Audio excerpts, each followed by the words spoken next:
बहुत बहुत स्वागत है सब बच्चों का। जल्दी से आ जाइए क्लास के अंदर। Electric charges and fields important questions आपको पता है कर रहे थे हम। मुझे बता दीजिए सब बच्चे, एक बार आवाज़ मेरी क्लियर है या नहीं है। तो electric charges and field chapter पहला क्वेश्चन कर रहे थे इंपॉर्टेंट वाले। कंटिन्यू करेंगे उसी को। चलिए स्टार्ट कर देते हैं क्लास को। तो देखिए बहुत प्यारे प्यारे क्वेश्चंस हैं, आसान भी हैं, हर तरह के क्वेश्चंस करेंगे। आंसर आपका कमेंट में देखूंगा।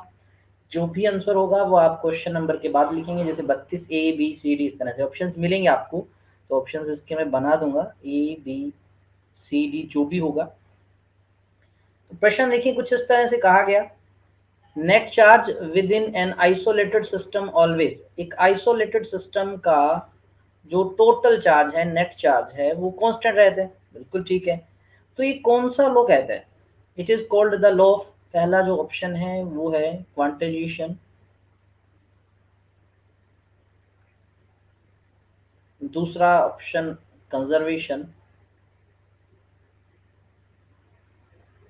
तीसरा ऑप्शन है chemical proportion, and option number D है नन ऑफ दिस। बच्चों का आंसर आना स्टार्ट हुए, बहुत बढ़िया। कंजर्वेशन, बहुत बढ़िया, संरक्षण। ऑप्शन नंबर बी इस क्वेश्चन का करेक्ट आंसर है, क्योंकि नेट चार्ज यानी टोटल चार्ज किसी आइसोलेटेड सिस्टम का बराबर रहता है, कांस्टेंट रहता है, वो नहीं बदलता। ये कंजर्वेशन ऑफ चार्ज के अंदर कहा जाता है। तो अगला प्रश्न आपके सामने रहा, net electric field inside charged spherical shell. एक एक चार्ज क्या वो स्फीयर है, उसके अंदर नेट इलेक्ट्रिक फील्ड कितना होता है, ये आपसे पूछा गया। तो ऑप्शंस दे देता हूँ। ई जो होगा बेटा जी वो होगा सिग्मा बाई एप्सिलॉन नोट। अंदर ये पूछा जा रहा है, ई जो है बेटा जी वो होगा 2 sigma by epsilon naught. Option number D C जो है वो कहता है sigma R square epsilon naught by small R square. और ऑप्शन नंबर डी है ए इज इक्वल टू 0।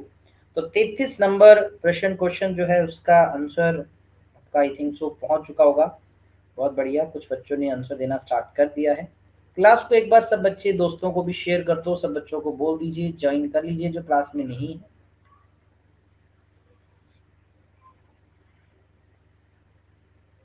बहुत बढ़िया, सब बच्चों का सही आंसर है अंदर इनसाइड। आप सब बच्चों को पता होगा आंसर इलेक्ट्रिक फील्ड अंदर 0 होता है। तो ऑप्शन नंबर डी, इस तरह का क्वेश्चन आने के बहुत ज्यादा चांस है, बहुत ज्यादा चांस है इस तरह का प्रश्न आने की। Next, electric force acting between two charges also depends upon dash between them. देखिए कहते हैं कि जो फोर्स लगता है ना दो चार्जेस के बीच में, वो चार्ज पे तो डिपेंड करता ही करता है, इसके साथ साथ वो किस पे डिपेंड करता है? आपने वो मुझे बताना है कि दो चार्जेस के बीच में लगने वाला फोर्स जो है वो और किन फैक्टर्स पे डिपेंड करता है। ऑप्शंस दे दिए जाए आपको। चलो मैं ऑप्शन लिख दूंगा यहाँ पर, जल्दी में आंसर मत देना, पहले ऑप्शंस को देखना सब बच्चे।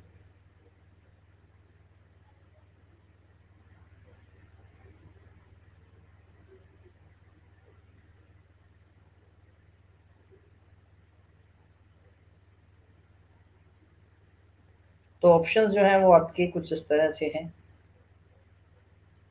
ऑप्शन नंबर जो ए है वो कहा जा रहा है इनके बीच की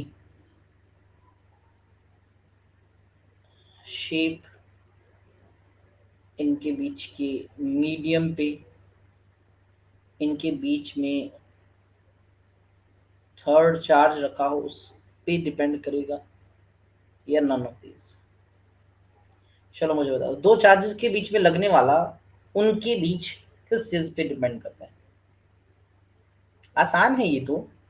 और आंसर आपने देने स्टार्ट कर दिए, बहुत बढ़िया, सही आंसर दे रहे हैं आप सब बच्चे, सही आंसर दे रहे हैं आप अपने साथ में। हाँ, मीडियम पे डिपेंड करता है। ऑप्शन नंबर बी बिल्कुल ठीक कहा आपने। कैसे? देखिए दो चार्ज अगर आपके पास हैं, उनके बीच देखो डिस्टेंस पे भी निर्भर करता है। वैसे ऑप्शन में मैंने नहीं दिया। फोर्स होता है के, यानी जिसको लिखते हो 1/4 पाई एप्सिलॉन नोट, ऐसा लिखा जाता है ना, Q1 Q2/r स्क्वायर।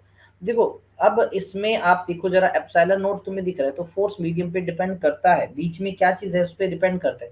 और आपको पता है कि अगर दो चार्जेस के बीच में कुछ मीडियम होगा, जो फोर्स होता है वो आपको पता है कितना हो जाता है, 1/k टाइम्स कम हो जाता है।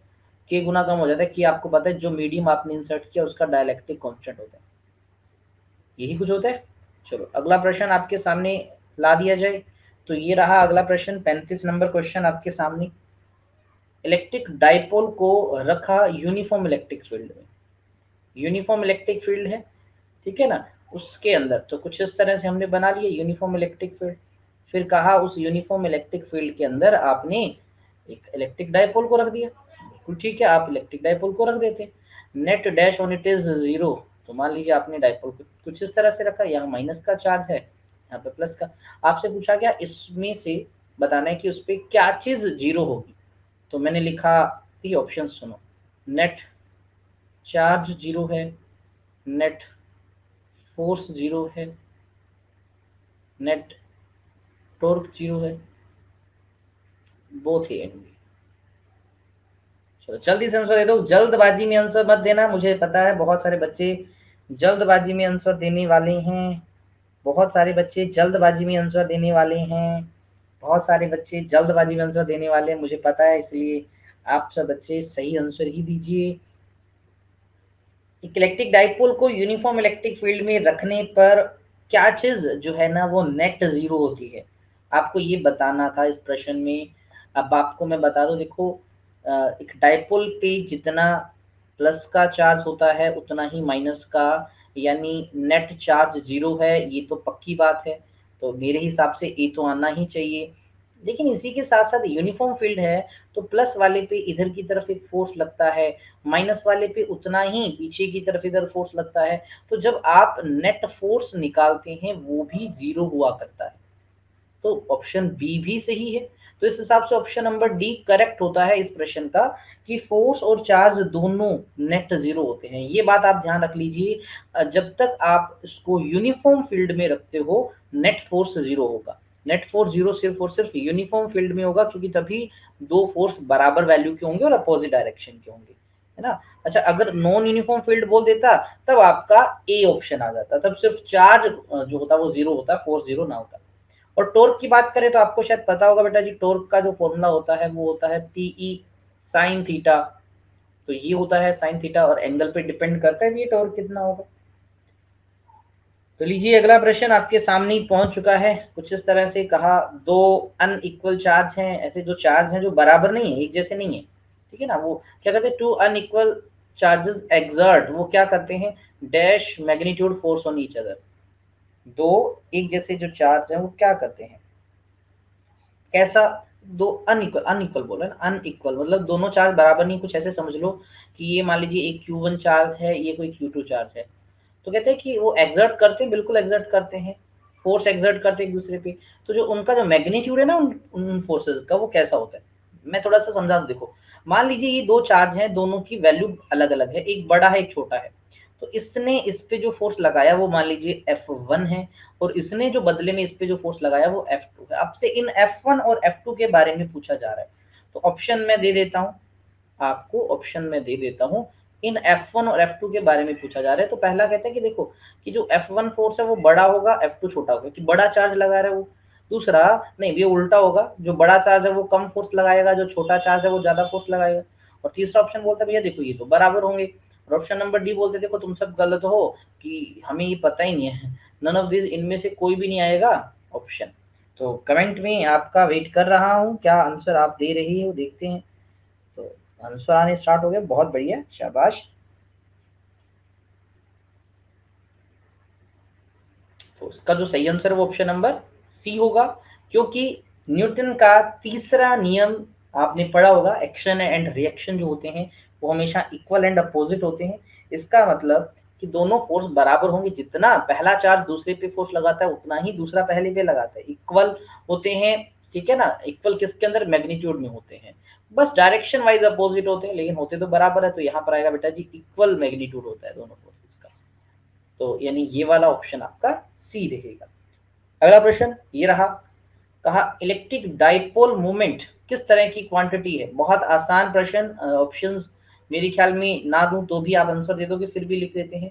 तो इलेक्ट्रिक डाइपोल एक ऐसी क्वांटिटी है जो रेशियो है, जिसका यूनिट नहीं होता, वो एक्चुअल में एक स्केलर क्वांटिटी है, एक्चुअल में वो एक वेक्टर क्वांटिटी है, एक्चुअल में बेटा जी वो एक टेंसर टाइप की क्वांटिटी है। जल्दी से आंसर दे दीजिए। बहुत ही आसान प्रश्न है। तो इसका 37 नंबर क्वेश्चन का आंसर पहुंच रहा है मेरे पास, बहुत बढ़िया।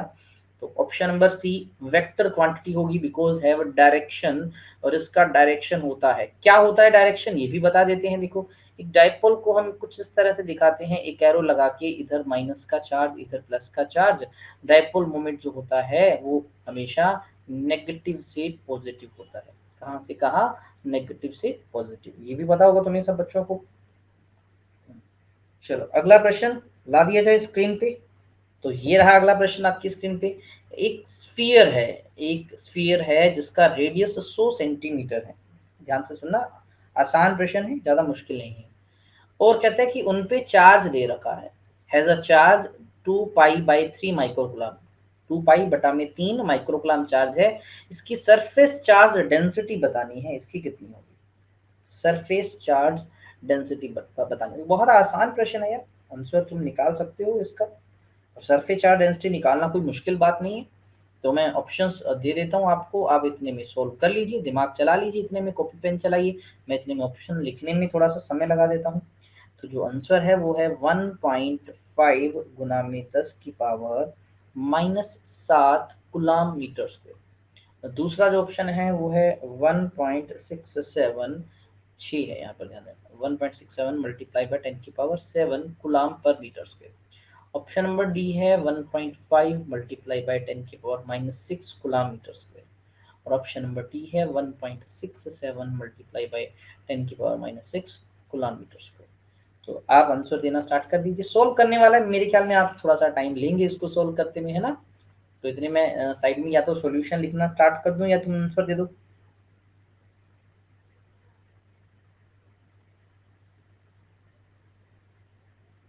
तो चलिए मैं ही स्टार्ट कर देता हूँ सोल्व करना इसको। देखिए आपसे पूछा surface charge density, B, Saurabh बोल रहे बी। बहुत बढ़िया सौरभ, सही आंसर है सौरभ का, बी आएगा इसका आंसर। कैसे? देखिए आपसे सिग्मा पूछा गया, वो आपको पता होगा सिग्मा होता क्या है, वो होता है चार्ज बटा में एरिया। सरफेस का बोल रहे तो चार्ज बटा में एरिया होगा। अब चार्ज आपको गिवन है 2π/3 माइक्रो कूलम है, तो 10 की पावर -6 लगा देता हूँ। अच्छा बटा में क्या है? एरिया आपको पता है, स्फीयर का एरिया तो 4π इंटू रेडियस का स्क्वायर होता है। अच्छा कुछ कैंसिल वैंसिल हो, क्यूब नहीं है बेटा जी, स्क्वायर है, ध्यान रखना, मेरे से लास्ट में यहाँ पर क्यूब लिखा गया, इसको स्क्वायर कर देते हैं। तो इसको सोल्व कर लो यार। देखो सबसे पहले 2π और 4π, इससे ये कैंसिल हो गया, 2 बचेगा नीचे, तो 3 भी नीचे गया, तो आपके पास बना 1/6, ऊपर 10 की पावर -6 है, आर स्क्वायर है। देखो आर सबसे पहले 100 सेंटीमीटर है, यानी इसको 1 मीटर लिखा जा सकता है, तो यहाँ पर 1 का स्क्वायर कर दो। तो आपके पास बेटा जी आया 1/6 गुना में 10 की पावर -6।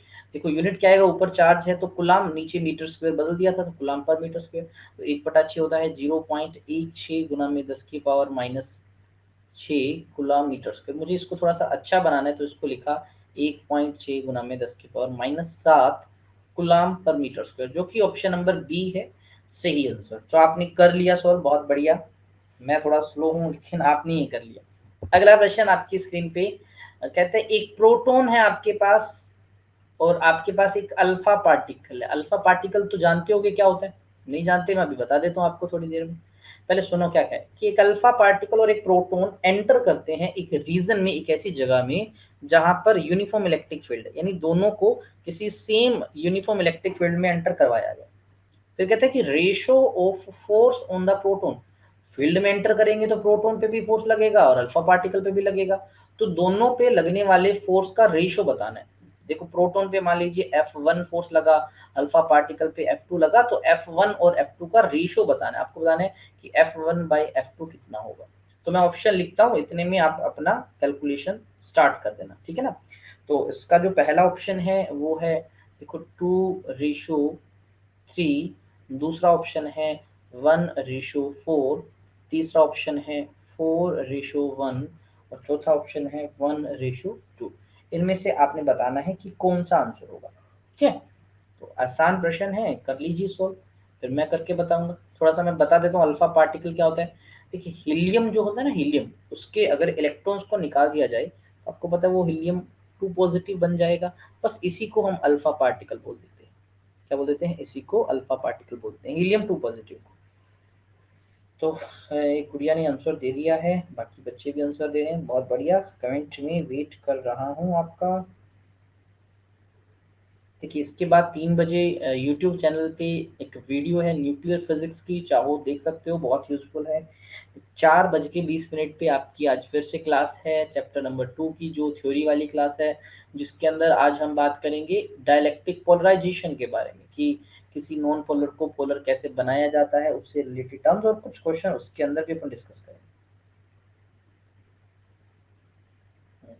बहुत बढ़िया, आंसर आने स्टार्ट हो गए आप सब बच्चों के, तो करते हैं इसको सॉल्व। तो देखो प्रोटॉन और अल्फा पार्टिकल में सबसे बड़ा डिफरेंस लिखते हैं, क्योंकि ये चीज़ आपको पता होनी ज़रूरी है प्रोटॉन और अल्फा पार्टिकल के बीच में, ताकि इस क्वेश्चन को किया जा सके। अब देखिए प्रोटॉन और अल्फा पार्टिकल में, प्रोटॉन पे चार्ज होता है बेटा जी प्लस का ई, और इलेक्ट्रॉन पे देखो 2 पॉजिटिव है, तो उसका चार्ज प्लस का 2 ई होता है। और मास वाइज बात करें, मास प्रोटॉन का अगर मैं एमपी से लिखता हूँ, तो अल्फा पार्टिकल उससे 4 गुना ज़्यादा मास रखता है। अब हालांकि हमें तो फोर्स पूछा है, देखो फोर्स का एक जनरल फॉर्मूला क्या होता है, फोर्स का जनरल फॉर्मूला होता है बेटा जी चार्ज जिस पे फोर्स लग रहा है इनटू में इलेक्ट्रिक फील्ड, ये वाला फॉर्मूला है। तो दोनों का निकाल लेते हैं। अब देखो सबसे पहले मैंने प्रोटॉन पे लगने वाला फोर्स निकाला, तो प्रोटॉन का चार्ज ई और फील्ड कितना है, कैपिटल ई, फील्ड तो दोनों के लिए सेम है। और अगर मैंने अल्फा पार्टिकल पे फोर्स निकाला, तो उसका चार्ज हो तो डबल है इससे, इनटू में फील्ड उसके लिए भी ई है, तो बस दोनों को यहाँ पर पुट किया। इस ई से ये ई कैंसिल, बड़े से बड़ा ई कैंसिल, आपके पास सिंपल क्या बचा, आपके पास बना 1/2, और 1/2 का मतलब 1:2, और वो आपका ऑप्शन दिख ही रहा होगा आपको, ऑप्शन नंबर डी में यही तो है। तो इसलिए इस प्रश्न का जो आंसर हुआ ऑप्शन नंबर डी हुआ। ठीक है, तो आई थिंक सो क्लियर है तुम्हें बेटा जी क्वेश्चन। अगले क्वेश्चन पे बढ़ा जाए, तो ये लीजिए अगला क्वेश्चन 40 नंबर। इसमें कहा गया कि दो आपके पास बराबर मतलब इक्वल और अपोजिट चार्ज है। अब इक्वल एंड अपोजिट समझते हो, एक प्लस का तो दूसरा माइनस का, वैल्यू दोनों की बराबर है, मैग्नीट्यूड दे रखा है, मतलब इतनी वैल्यू रखते हैं वो, कितनी 0.2 गुना में 10⁻⁻6 गुलाम, और 15 सेंटीमीटर पे उनको रख दिया। इनके बीच का डिस्टेंस है ये 15 सेंटीमीटर, और मीटर में बदलोगे तो 15 को 100 से भाग करना पड़ेगा, मीटर में आ जाएगा। कहा मैग्नीट्यूड बताओ, मैग्नीट्यूड मतलब वैल्यू, और साथ में डायरेक्शन भी बतानी है रिजल्टेंट इलेक्ट्रिक फील्ड इंटेंसिटी की, ई की, at a point midway between these charges, इन दोनों के बीच में, चार्जेस के बीच में। तो आसान है वैसे तो ये, मैं थोड़ा सा डायग्राम भी डायग्राम बना देता हूँ, पहले समझ आ जाए आपको। तो मान लीजिए ये Q1 चार्ज है आपका, ये Q2 चार्ज है। देखो एक प्लस का एक माइनस का, इक्वल एंड अपोजिट लिखा है ना, तो मान लीजिए ये प्लस का है और ये माइनस का है, तो ये इनको मिलाने वाली लाइन हुई। दोनों के बीच का डिस्टेंस तुम्हें ऑलरेडी पता है, ये वाला डिस्टेंस बेटा जी आर तुम्हें 15 सेंटीमीटर दे रखा था, मीटर में अपन बदल रखा है इसको। इसके बिल्कुल बीचों बीच मिड में इस पॉइंट पर, लेट अस सपोज पॉइंट का नाम पी, यहाँ पर आपको फील्ड बताना है कितना होगा, और डायरेक्शन भी बताना है किस तरफ होगा, प्लस वाले की तरफ या माइनस की तरफ। तो क्या मैं आपको ऑप्शंस दे दूं, यहाँ पर ऑप्शंस मैं लिख देता हूँ, आप इतने सोल्व कीजिए, क्योंकि सोल्व करोगे तब आंसर तो कोई आएगा। तो मैंने यहाँ निकाला सबसे पहले वैल्यू, तो वो आई बेटा जी 3.2 मल्टीप्लाई बाई 10⁵ डायरेक्शन लिखूंगा, अभी ध्यान रखना, अभी मैं एक बार ई की वैल्यूज लिख रहा हूँ। दूसरा ऑप्शन है 6.4 मल्टीप्लाई बाई 10⁵ न्यूटन पर कूलम। अगला ऑप्शन भी है 3.2 मल्टीप्लाई बाई 10⁵ न्यूटन पर कूलम।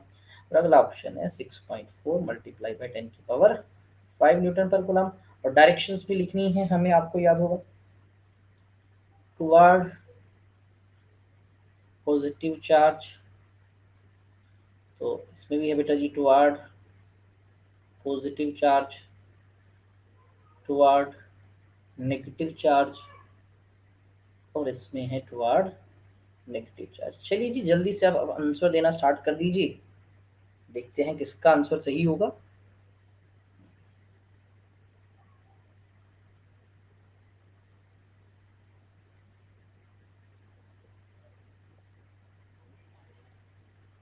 जल्दबाजी में गलत आंसर मत दीजिए बस।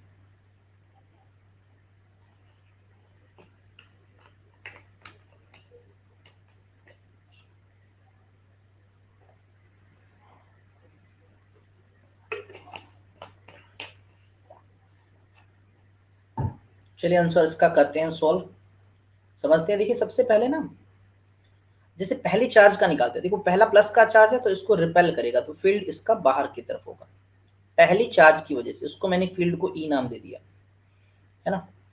दूसरा माइनस का वो भी खींचेगा, तो उसकी वजह से भी फील्ड बेटा जी इधर ही होगा। दूसरे का फील्ड भी ई मान लेते हैं, क्योंकि देखो चार्ज बराबर वैल्यू के हैं और सेंटर से डिस्टेंस ये वाला और ये वाला बराबर होगा, तो दोनों की फील्ड की वैल्यू भी बराबर होगी और दोनों किस तरफ आ रहे हैं, देखो नेगेटिव की तरफ। तो आपका जो भी आंसर होगा वो सी और डी में होगा, तो मतलब ए और बी को तो सवाल ही नहीं उठता, इनमें दोनों कुछ होगा नहीं। अब बचे बी और सी। अब देखो आपको पता है 2 टाइम्स ऑफ ई आ गया है ना, मैंने एक क्वेश्चन करवाया था कि सेंटर पे 2 गुना होता है, चार्ज जीरो नहीं होता, आप बच्चों ने तब भी आंसर जीरो दिया था। तो 2 टाइम्स ऑफ ई। अब ई क्या है, किसी एक की वजह से, किसी एक की वजह से फील्ड निकाल लो। क्या होता है बेटा जी, 1/4 पाई एप्सिलॉन नॉट, कोई एक charge divide by distance. Distance बेटा जी 15 का आधा हो जाएगा ना, तो 15/200 कर दूं, वैसे तो 100 होता है, इसका स्क्वायर होता है, आपको पता होगा। अच्छा इसकी वैल्यू भी पता है बेटा जी आपको, 9 × 10⁻9। तो आप जब इसको सॉल्व करते हैं तो ये आ जाएगा, क्या इतना ही आएगा, 40 का सी 9 डी। अच्छा अब डी आपने बोला है ठीक है, तो इसका बेटा जी आ जाएगा 6.4 गुना में 10⁵ न्यूटन पर कूलम आ जाएगा, 2 गुना होगा ना इसका, क्योंकि दोनों की फील्ड उधर है। तो आपका ऑप्शन नंबर डी इस क्वेश्चन का सही आंसर है।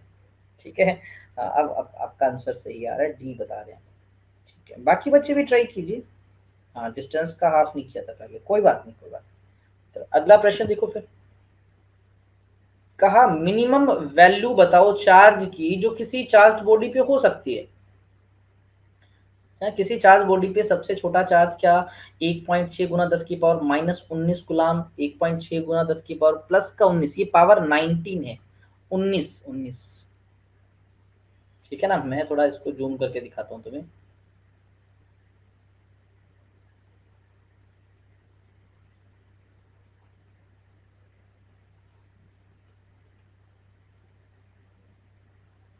दिख रहा होगा, ये 10⁻19 है और ये प्लस की 19। जूम करके, ये हमारे लेंस को दो रखते हैं एक बार, ये -19 है। ए बता रहे हैं, बहुत बढ़िया। बी कौन है, साक्षी गुड़िया, बी नहीं आएगा, ऑप्शन नंबर ए आएगा, यानी 1.6 × 10⁻19 होनी चाहिए, ये आपका राइट आंसर है, ऑप्शन नंबर ए वाला।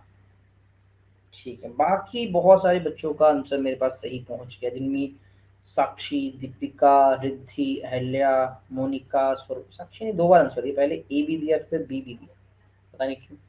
चलो अगला प्रश्न आपके साथ। तो मैं 10⁻, कोई बात नहीं, कोई बात नहीं,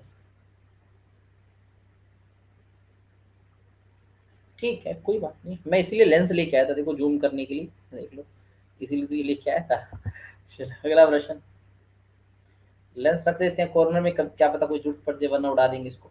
व्हेन डिस्टेंस बिटवीन दो चार्ज पार्टिकल को आधा कर दे, ठीक है, दो चार्ज पार्टिकल मान लेते हैं, कोई Q1 Q2 उस तरह से रखे हुए थे, इनकी बीच का डिस्टेंस पहले r हुआ करता था, अब बोलते हैं कि दोनों को थोड़ा नजदीक रख दिया, नजदीकियां बढ़ा दी इनकी, तो यानी डिस्टेंस हो गया बेटा जी r/2 कर दिया गया, इस पर आधा कर दिया ना।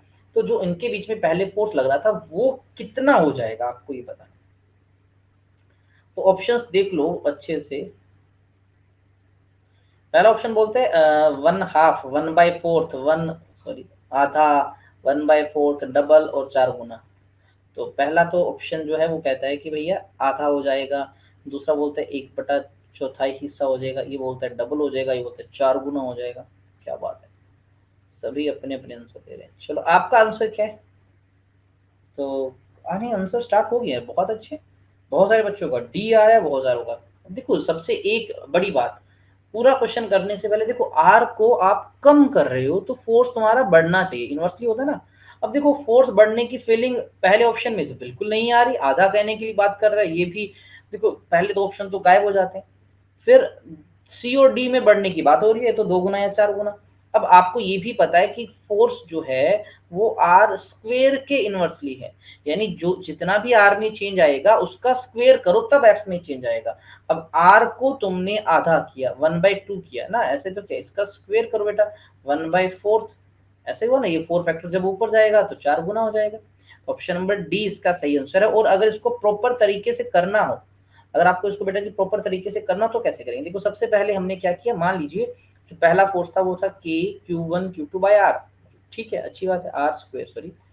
फिर अकॉर्डिंग टू क्वेश्चन नया फोर्स एफ डैश लिख देता हूँ, के Q1 Q2 डिस्टेंस इस बार r बाय 2 हो जाएगा इसका स्क्वायर, इक्वेशन नंबर 2।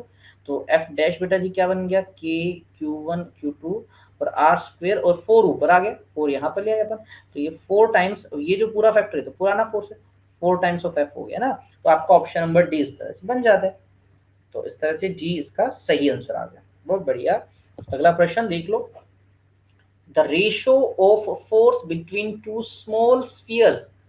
देखिए दो छोटे छोटे स्मॉल स्फीयर्स आपको दे रखे हैं, फिर कहा उनका चार्ज कांस्टेंट है हवा में, और कहता है कि उसको फिर मीडियम में रख दिया जिसका डायलेक्ट्रिक कांस्टेंट के है, फोर्सेस का रेशियो बताना है। थोड़ा समझा दूं तो पहले कुछ ऐसे दो स्फीयर थे, उनके बीच में कुछ डिस्टेंस था, इनको अपन ने रखा हुआ था ए वैक्यूम के अंदर, फिर बाद में यहाँ पर एक मीडियम लगा दिया। तो पहले जब वैक्यूम में रखा था, अब जब मीडियम में रखा, तो फोर्सेस की रेशियो बतानी है, यानी आपको जो फोर्स लग रहा है किसके अंदर, एयर में, डिवाइड बाय जो फोर्स लग रहा है वैक्यूम में, ये रेशियो बतानी है कितना होगा, ये रेशियो बतानी है कितना होगा। ठीक है, तो ऑप्शंस आपके पास हैं, दिख रहा होगा, पहला ऑप्शन है 1/k, दूसरा है k रेशियो 1, अगला है 1/k स्क्वेयर, और डी ऑप्शन है k स्क्वेयर बाय 1। हाँ, बहुत सारे बच्चों का आंसर आना स्टार्ट हो गया है, लेकिन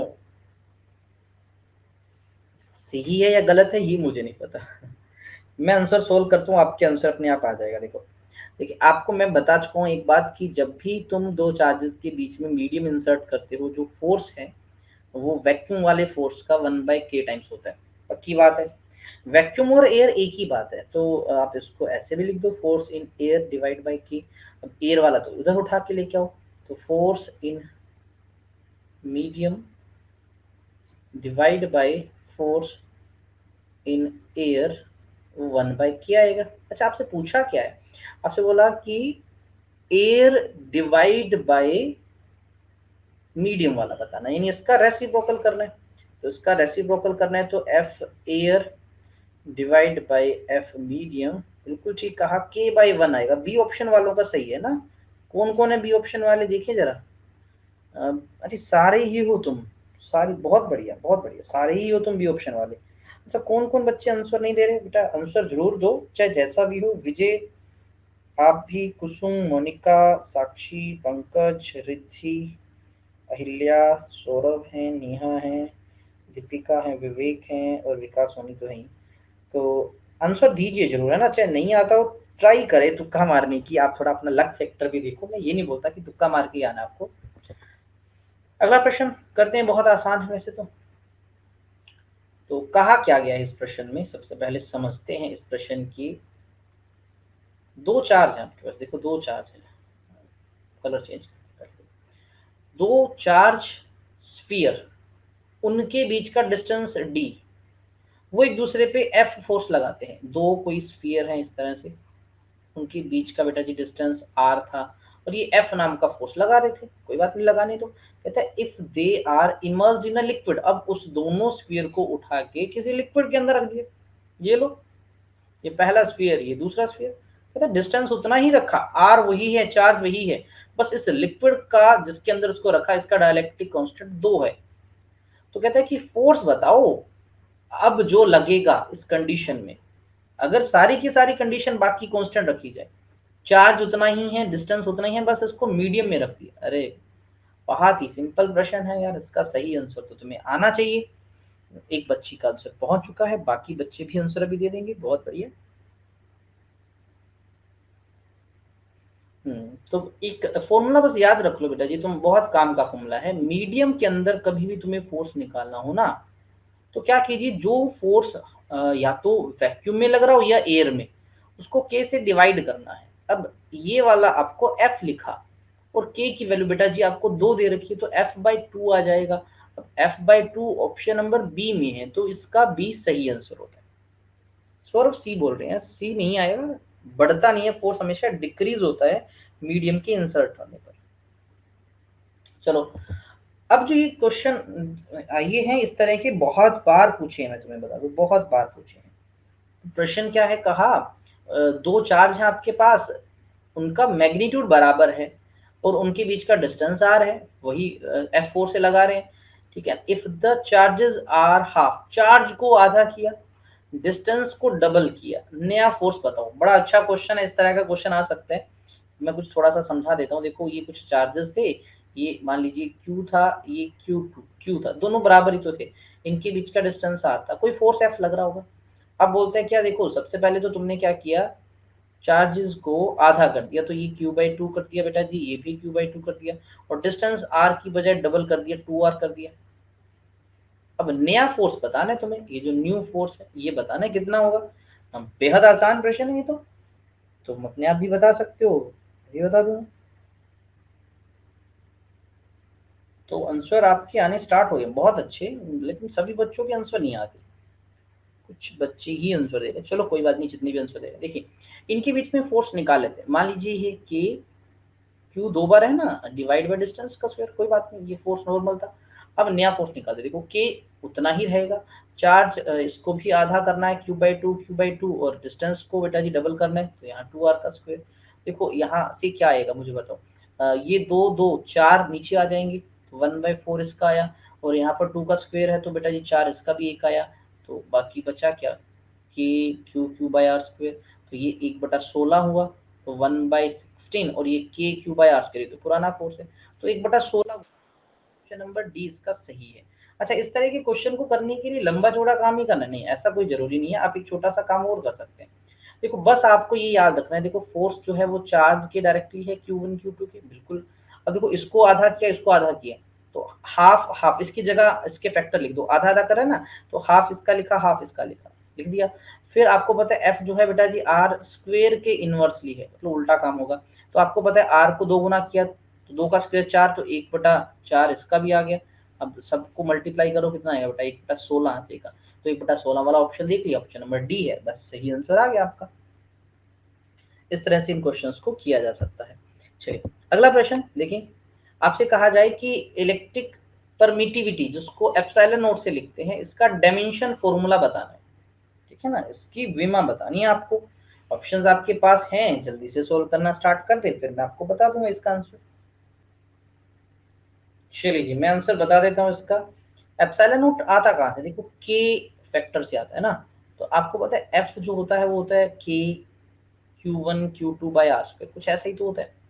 अच्छा, के को भी लिखा जा सकता है 1/4 pi epsilon note K1 Q2/R²। अच्छा, एप्सिलॉन नोट ऊपर उठा के लेगी, तो ये बना K1 K2 Q1 Q2 4 पाई F और R² बचा। अच्छा, 4 पाई का कोई डायमेंशन फॉर्मूला थोड़ी होता है। अच्छा, Q1 चार्ज है, तो A1T1 होता है चार्ज का, 2 बार है तो इसका स्क्वायर कर देता हूँ। अच्छा, बटा में क्या है, देखिए फोर्स है, फोर्स का होता है बेटा जी M1L1T-2, डिस्टेंस R है तो उसका स्क्वायर कर दो। तो यहाँ से देखिए M ऊपर जाके -1 बन गया, चाहे -1 ऑप्शन सी या डी में है, ना तो ए आएगा ना बी आएगा, तो 50-50 तो हो गया। अच्छा, उसके बाद देखिए L1 यहाँ से आया, 2 यहाँ से आया, टोटल 3 हो जाएंगे ना, और ऊपर जाके -3। अब L-3 तो दोनों में है, मतलब अभी भी चांस है, अभी करते हैं सॉल्व। T-2 और देखो ऊपर से आ जाएगा +2 और ये -2 पर जाके +4 हो जाएंगे ना, T4 हो जाएंगे। तो T4 आपको दूसरे ऑप्शन में ही दिख रहा है, ये 4 है बेटा जी, 1 नहीं है, आपको लग रहा होगा ये 4 है। और देखिए ए ऊपर से 2 आ ही जाएंगे, A2, तो आपका ऑप्शन नंबर सी इस प्रश्न का सही आंसर है। जिस बच्चे ने सी आंसर दिया बधाई हो। हाँ, मेरे पास जो ऑप्शन 3 बच्चों के आंसर पहुंचे हैं, तीनों ने ही सी बताया, बहुत बढ़िया। चलो अगला प्रश्न देखिए फिर। सौरभ ने भी आंसर दिया, बहुत बढ़िया। एक डायग्राम दिखा रखा है तुम्हें, उसमें इलेक्ट्रिक फील्ड लाइंस दिखा रखी हैं जो बाहर निकल रही हैं किसी चार्ज बॉडी से, और उसमें कोई पॉइंट ए भी दिखा रखा है, बी भी दिखा रखा है। कहता है ए पॉइंट का जो फील्ड है वो ई ए है, और बी पॉइंट का फील्ड तुम्हारा ई बी है, इन दोनों के बीच का डिस्टेंस आर।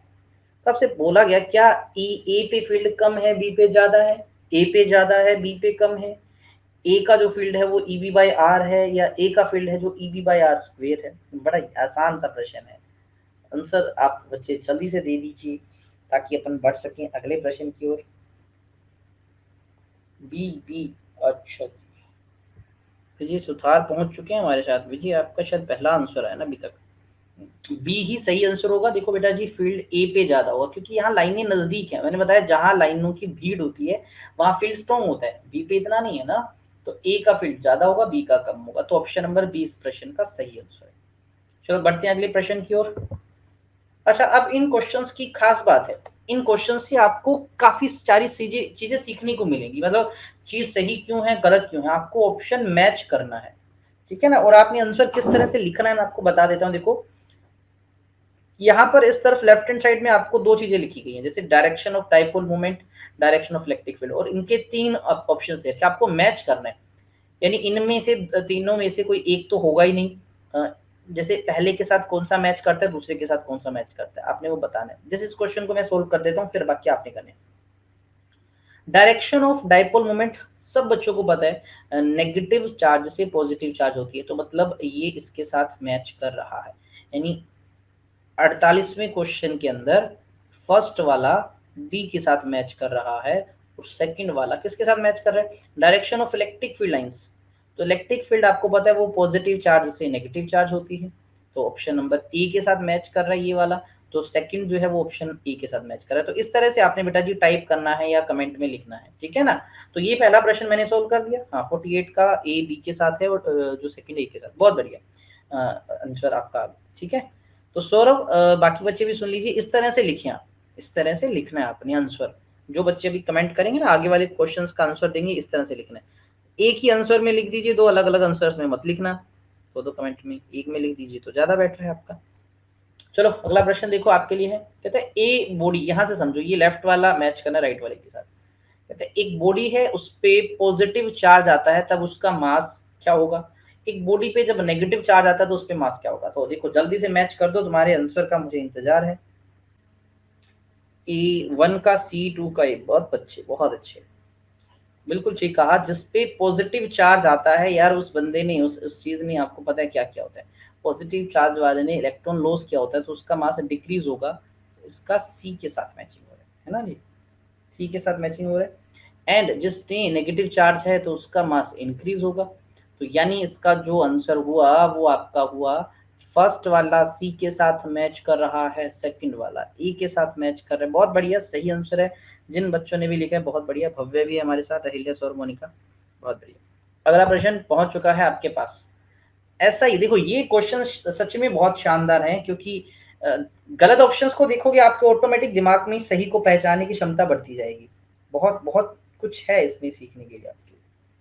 तो आपको कहा क्या है, ऐसा यूनिट इलेक्ट्रिक फ्लक्स का और ऐसा यूनिट इलेक्ट्रिक फील्ड का, दोनों का यहाँ ऑप्शंस में दे रखा है। आपने बताना है कौन सा सही है। देखिए फ्लक्स एंड फील्ड, फील्ड आपको पता होगा दोनों के फॉर्मूले अगर आपको याद है। तो इलेक्ट्रिक फील्ड कुछ इस तरह से होता है, फोर्स बाय चार्ज। तो न्यूटन पर कूलम ठीक है, वोल्ट पर मीटर होता तो भी ठीक होता। तो ये वाला तो इसके साथ मैच कर रहा है। और देखो फ्लक्स निकालना है तो फ्लक्स ए इंटू एरिया और आ जाएगा, तो मीटर स्क्वायर और लगा दो तो मीटर स्क्वायर वाला ये रहा ऑप्शन। तो ये मैच कर रहा है इसके साथ। तो आपका जो सही आंसर हुआ, वन मैच किया सी के साथ, सेकंड मैच किया बी के साथ। अरे यही तो बता रहे हो तुम सब बच्चे भी, बहुत बढ़िया, शाबाश, बहुत बढ़िया। चलिए अगला प्रश्न, लास्ट प्रश्न है हमारा आज की क्लास का। 50 हो चुकी है हमारी, कल के लिए क्वेश्चन भी हैं। इलेक्ट्रिक, लास्ट क्वेश्चन आज की क्लास का, electric field intensity on the surface of charged conducting sphere. एक स्फीयर के सरफेस पर इलेक्ट्रिक फील्ड इनमें से कितना है। फिर बोला electric field intensity due to infinite charged sheet. देखो डायरेक्ट फॉर्मूले याद होने चाहिए तो भी आपके बहुत काम आएगा ना। बहुत प्यारी सी बात ये बता रहा है, बहुत काम की चीज है। पहले तो सरफेस पे फील्ड का फॉर्मूला, फिर बोलता है इनफाइनाइट शीट की वजह से कितना होगा। तो दोनों पता होंगे तभी लिखोगे। भोगिया, राजेंद्र भोगिया, ओके जी। तो बेटा जी पहले जो ए है, आप मुझे बताएं इसका आंसर क्या आएगा। 51 नंबर का एक बच्चे ने भी आंसर दिया है मुझे, बाकियों का आंसर नहीं पहुंचा मेरे पास। अच्छा, मोनिका गुड़िया का भी आंसर पहुंच चुका है, बहुत बढ़िया। कहते हैं कि फर्स्ट ए के साथ मैच कर रहे हैं एंड सेकेंड बी के साथ। बिल्कुल ठीक कहा, दोनों सही लिखे गए हैं। चार सरफेस पे यही होता है स्फीयर के, और इनफाइनाइट शीट के लिए भी यही होता है। तो दोनों ही एकदम से सही लिख रखे हैं। फर्स्ट वाला ए के साथ मैच कर रहा है और सेकंड वाला बी के साथ मैच कर रहा है। ठीक है, तो ये थे आज की अपनी क्लास जिसमें हमने काफी सारे प्रश्न किए। और मैं आपको बता दूं आगे भी है हमारे पास प्रश्न, लेकिन वो करेंगे अपन कल की क्लास में।